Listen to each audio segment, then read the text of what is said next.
Hello guys! Hello Fire Sign! Hello Leo, Aries, Sagittarius! Welcome dito sa aking channel. Kapalaran 888, welcome guys! Alamin natin kung ano ang messages, vibration, gabay, energy para sa inyong lahat. Fire Sign, Leo, Aries, Sagittarius. Wednesday message to para sa inyong lahat. Okay.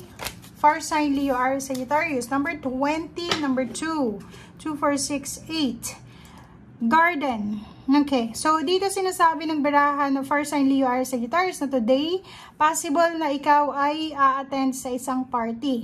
Okay? Or pwedeng ikaw ay naghahanda para sa isang Christmas party, events, or kung ano pa man ito na pupuntahan mo today or the whole month ng December. Dito sa occasion na to, dito sa events na to, pwedeng makatagpo ka ng bagong kaibigan, bagong kakilala, or pwedeng relationship. Sa baraha mong ito, sinasabi ng barahan na if ever man na ikaw ay imbitado sa isang kasal, ikaw ay ninang, abay, or kung ano man ito na events, birthday celebration, Christmas party, ay kailangan mong i-enjoy yung setting, di ba? Kailangan mong namnamin yung kagandahan, yung peace na nakikita mo sa occasions na to. Okay? Thank you. Ito ay para sa lahat ng Fire Sign, Leo, Aries, Sagittarius.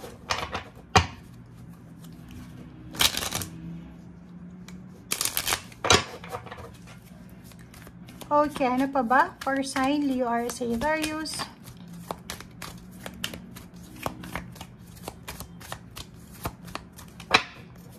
Okay. 2 cards. 7 of Cups.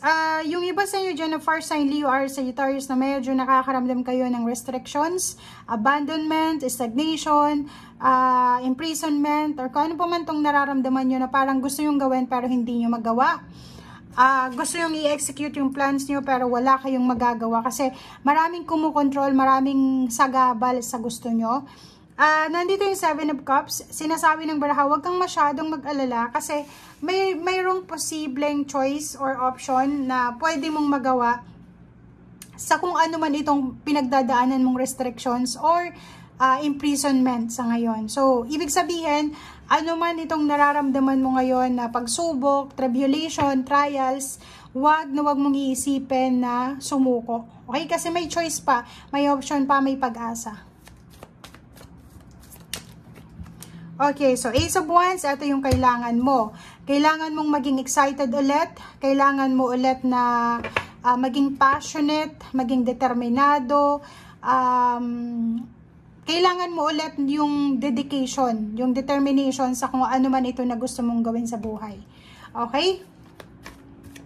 Nakikita natin dito if ever in a relationship ka or nasa work ka, yung feeling stagnation mo, sinasabi ng barahan na huwag kang mag-alala kasi itong stagnation na nararamdaman mo is lilipas din ito kasi may choice dito eh. Pwedeng bumalik ulit yung sigla mo, bumalik ulit yung motivation mo, bumalik ulit yung kung ano yung past na motivation natin or yung rason kung bakit kailangan nating mag-succeed sa buhay.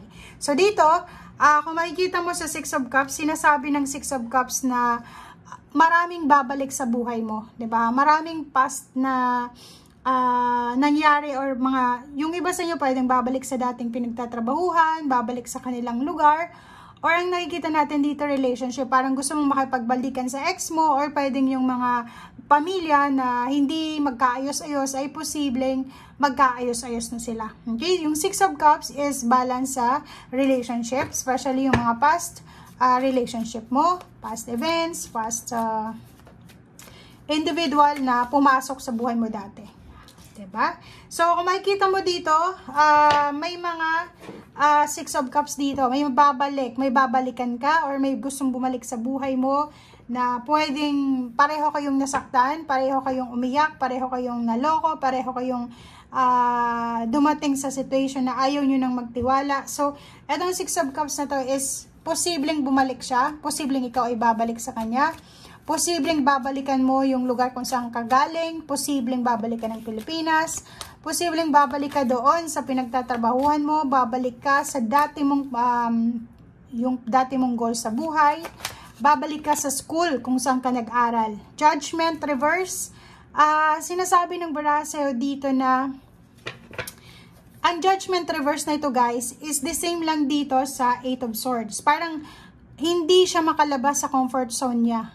Like for example, gusto niyang mag-resign sa trabaho, hindi niya magawa kasi marami siyang utang. Or pwedeng nasa kontrata siya na 3 years, 2 years, or ganito ganyan.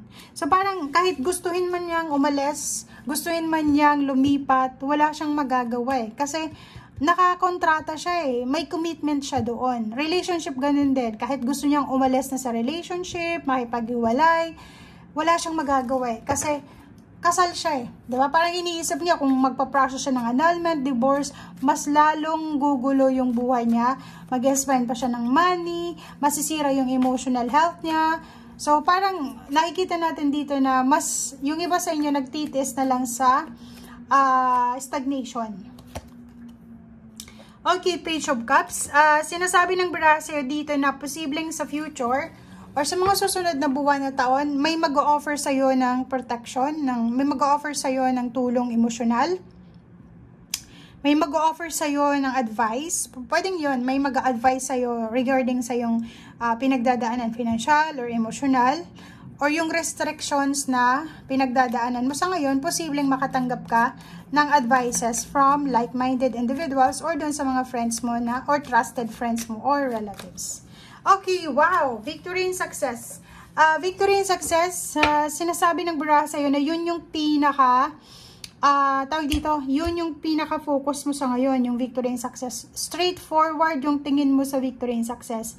May fire sign dito na ang importante sa kanila ngayon, especially yung Leo, Sagittarius, lahat kayo, Leo, Sagittarius, and Aries, financially, sobrang gipit na gipit talaga kayo.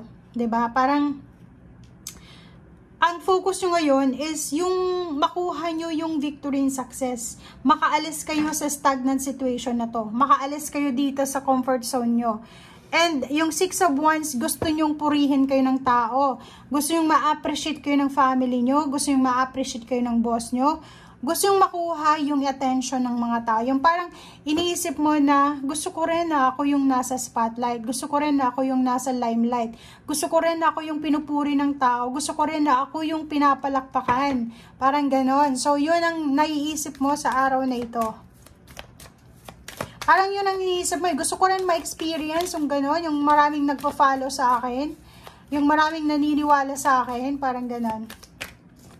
And last card natin is Ace of Cups and then 10 of Swords. So, ang galing. So, sa araw na ito, may iba sa inyo na feeling stagnant, but may iba sa inyo dito na yung mga heartache, pain, or kung ano man tong naramdaman mong negative emotion, ay posibleng matapos na to sa araw na ito. So, ikaw mismo yung magkuklose ng situation na yan. Parang maiisip mo, it's a waste of money, it's a waste of time.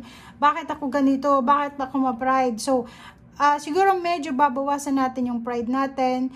I-close natin yung mga situation, emotion, connection na siguro nagiging sagabal sa success natin, nagiging sagabal sa pagiging masaya natin. So, today is parang realization to sa'yo na siguro mas okay na lang yung peace and harmony kaysa ipaglaban ko kung ano yung tama at mali. End of the day, lahat naman ng tao nagkakamali. Parang ganun yung marirealize mo. Okay guys, thank you for watching and see you again. Bye!